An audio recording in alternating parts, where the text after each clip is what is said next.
ಹುಡುಗಿಯ ಹತ್ಯೆ ಪ್ರಕರಣ ಪಾಂಡಿಚೇರಿಯಲ್ಲಿ ಹಂತಕಿ ಶ್ವೇತಾ ಬಂಧನ. ಕಂಟ್ರೋಲ್ ಮಾಡ್ತಿದ್ದದ್ದಕ್ಕೆ ಕೃತ್ಯ ಎಂದ ಪಾಪಿ.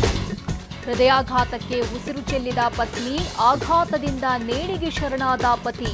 ಸಂಪಿಗೆಹಳ್ಳಿ ದಂಪತಿ ಸಾವಿನ ರಹಸ್ಯ ಬಯಲು. ಗೃಹಲಕ್ಷ್ಮಿಯಲ್ಲಿ ಬೃಹತ್ ಲೋಪ, ಖಾತೆಯೇ ಇಲ್ಲದವರಿಗೆ 60 ಕೋಟಿ ಹಣ ಜಮೆ.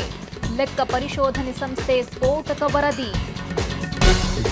ಜುಲೈ 1ರಿಂದ ಫುಟ್ಪಾತ್ ಒತ್ತುವರಿ ವಿರುದ್ಧ ಸಮರ. ಸಿಗ್ನಲ್ ಬಳಿ ವಾಹನ ನಿಲುಗಡೆ ನಿಷೇಧ. ರಸ್ತೆ ಗುಂಡಿ ತೆರವಿಗೆ ಸಚಿವರ ಸೂಚನೆ.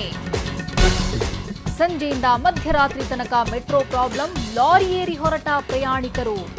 ಬೆಳಗ್ಗೆ ಸಂಚಾರ ಪುನಾರಂಭ.